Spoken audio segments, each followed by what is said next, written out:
আমার লোহা গলায়া তামা গলায়া প্রাচীর নির্মাণ করে দিয়েছে। এখানে অনেক ইতিহাস আছে, বলার সুযোগ নাই। সূর্য উদয় হইতে সূর্য অস্তগামী পর্যন্ত, পূর্ব থেকে পশ্চিম পর্যন্ত পুরোটা পৃথিবীর রাজত্ব আল্লাহ বাদশা জুলকারনাইনকে দিয়েছিলেন। একটা মজাদার ঘোড়া দান করেছিলেন। ওই ঘোড়াতে চড়ে যখন চাবুক দিয়ে আঘাত করত, এক এক কদমে হাজার হাজার মাইল রাস্তায় ঘোড়াটা পাড়ি দিত। ঘোড়াটা কোনোদিন ক্লান্ত হইতো না। জোরে বলেন মারহাবা। সেই বাদশা জুলকারনাইনের ইতিহাস আজকে বলার সময় নাই। তাহলে দুইজন ইমানদার, একজন নবী সুলাইমান আর একজন বাদশা জুলকারনাইন, আর দুইজন কাফেরকে আল্লাহ পাক পুরো পৃথিবীর রাজত্ব পাওয়ার ক্ষমতা দিয়েছিলেন।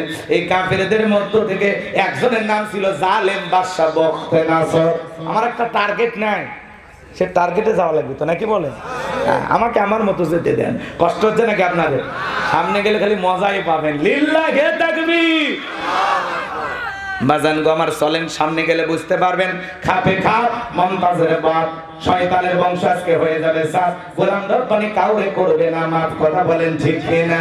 আমার ভাইয়েরা গভীর মনোযোগ দিয়ে শুনবেন। ওই জামান আল্লাহ পাক তার একজন পয়গম্বর পাঠিয়েছিলেন। সেই নবীর নাম হলো দানিয়েল আলাইহিস সালাম। জুড়ে বলেন কি নাম? নবী দানিয়েল আলাইহিস সালামকে আল্লাহ পাক ওই কওমের মানুষের উপরে, বনি ইসরাইলদের উপরে নবী হিসাবে প্রেরণ করেছিলেন। আল্লাহ নবী দানিয়েল আলাইহিস সালাম তার কওমের মানুষকে সুন্দর করে দাওয়াত দিয়ে বলেন, ইয়া বানি ইসরাঈল আযকুরু নি'মাতি আল্লাতী আন'আমতু আলাইকুম ওয়া আন্নী ফাদ্দালতুকুম আলাল আলামিন।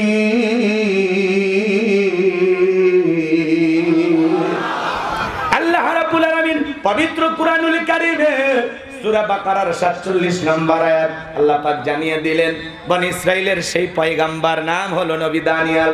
ডেকে বলে, ও বনি ইসরাইল উম্মতেরা, তোমাদের বাপ-দাদারা কৃতদাস ছিল, মানুষের বাড়িতে দাসত্বের কাজ করত, চাকরের কাজ করত। সেই দাসত্বের জিন্দেগি থেকে, গোলামীর জিন্দেগি থেকে আল্লাহ পাক তোমাদেরকে মুক্ত করেছেন, স্বাধীন করেছেন। বিদায় তোমরা দাম্ভিকতা করো না, অহংকার করো না, গাছের পূজা করো না, মাছের পূজা করো না, চন্দ্রের পূজা করো না, এক আল্লাহর ইবাদত করো। এখনো সময় আছে, তোমরা পরিবর্তন হয়ে যাও।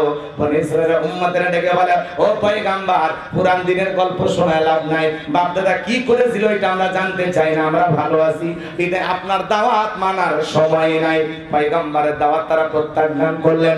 আল্লাহ নবী দানিয়েল আলাইহিস সালাম নাফরবান্দা, দিনেও দাওয়াত দেয়, রাতেও দাওয়াত দেয়, সকালে দাওয়াত দেয়, সন্ধ্যায় দাওয়াত দেয়। কোনো মতে যখন কওমের মানুষ, জাতির মানুষ দাওয়াত গ্রহণ করলেন না, আল্লাহর নবী দানিয়েল আলাইহিস সালাম তখন ডেকে বলে, শোনো, কোন জাতির মানুষ যদি দাম্ভিকতা করে, অহংকার করে, খোদাত্রয়ী হয়ে যায়, ওই জাতির মানুষের উপরে আল্লাহ দুই ধরনের আযাব আর গজব পাঠায়। এক নাম্বার হলো আসমান জমিনের গজব দিয়ে আল্লাহ ওদেরকে ধ্বংস করে দেয়, আর না হয়ে তাদের ভাগ্যে জালেম শাসক পাঠাইয়া দেয়। এই যে মুরব্বী, আচ্ছা বাড়ি যাবেন? একজন ওটা বসা করতেছেন, 12টা বাজতে দোয়া করে দিই নাকি হাজী সাহেব? না বলেন, আগে বলছে ওটা বসা করি না, 12:30 বাজলে আপনি উঠে যান, আমার আপত্তি নেই। কিন্তু আপনার ওয়াদা অনুযায়ী এখন আমি আধা ঘন্টা আপনার কাছে পাই। ওয়াদা ভঙ্গ করে এদিক কিসের লক্ষণ? মুনাফিকের লক্ষণ। আপনারা বোঝেন না? তা আপনি ওই তালিকায় নাম লেখাবেন কেন? ওটা আমি নিয়ত করে বসছি, যদি আপনাদের মতি গতি ভালো দেখি। হ্যাঁ, মা বোনদের আলোচনা আছে, যুবকদের আলোচনা আছে না নাই? এটা তো কেবল লাইন মতো যাইতেছি, যেটা আমাদের দরকার। কথা বোঝা গেল? আমার ভাইয়েরা, এইবার আল্লাহ পাক ওই কওমের উপরে, ওই জাতির উপরে জালেম বাদশা বখতেনাসরকে পাঠায়া দিল। মনে রাখবেন, জনগণ হবে যেমন, শাসকও হবে তেমন। কথা বোঝে না? বোঝে না? খালি দোষ মানুষের দিয়া লাভ নাই, দোষ আমাদেরও আছে। সেই দোষটা বের করতেছে, সামনে গেলে বুঝতে পারবেন। আমার ভাইয়েরা, আল্লাহর নবী দানিয়েল আলাইহিস সালামকে সহ ওই জালেম বাদশা বখতেনাসর ক্ষমতার চেয়ারে বসার পরে সারা দেশ থেকে হাজার হাজার মানুষকে গ্রেফতার করলো।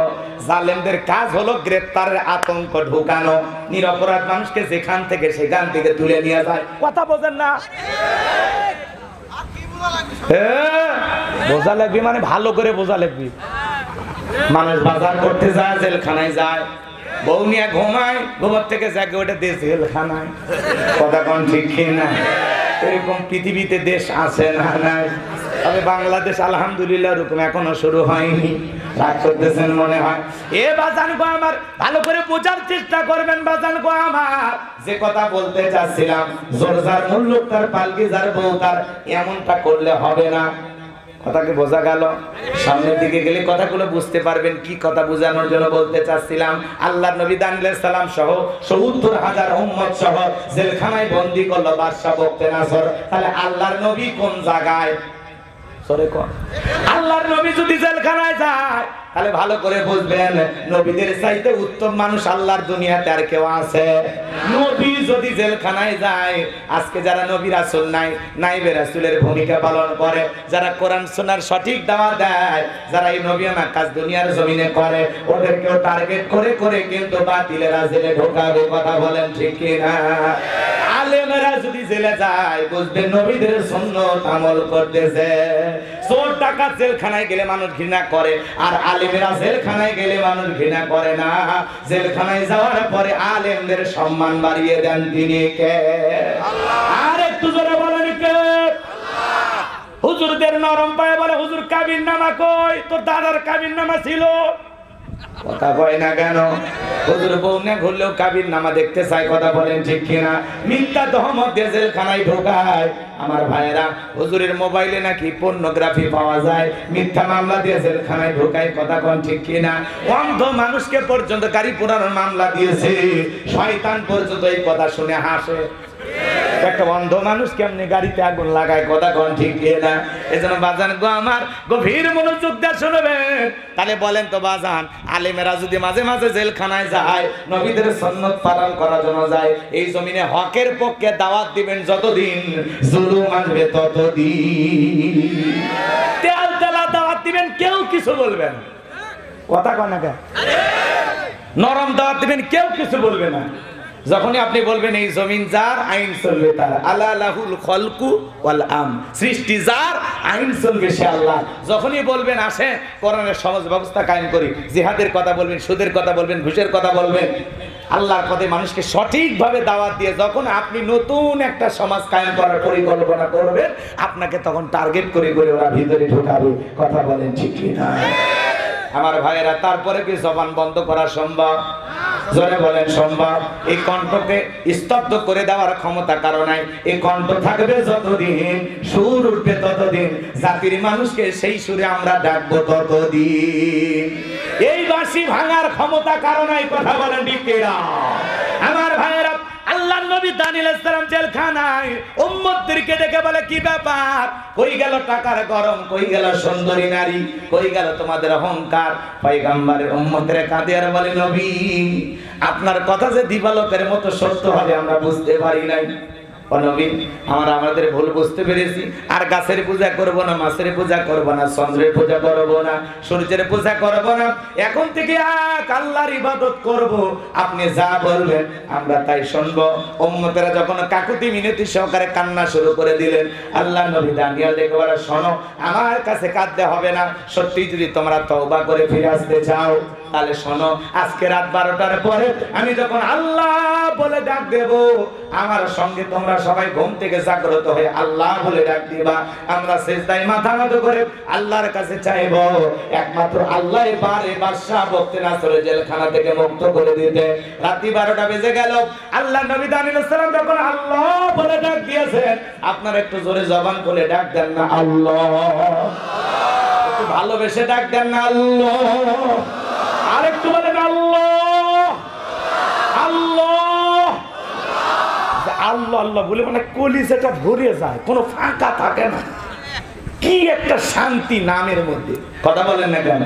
আল্লাহু আল্লাহু কি যে মধুর নাম, আল্লাহু আল্লাহু কি যে মধুর নাম, ধরার তামাম মনি মুক্তাই, ধরার তামাম মনি মুক্তাই হয় না তাহার দাম, আল্লাহু আল্লাহু কি যে মধুর নাম। মারহাবা বলে। আল্লাহ নবী দানিয়েল আলাইহিস সালাম সিজদাতে কাঁদে, আর দিকে বলেন আল্লাহ আমার কওমের মানুষেরা আমার উম্মতেরা ভুল বুঝতে পেরেছে, তার আর দাম্ভিকতা করবে না, তার আর গাছের পূজা মাছের পূজা করবে না, তার এখন তওবা করে ফিরে এসেছে একমাত্র আপনার ইবাদত করবে।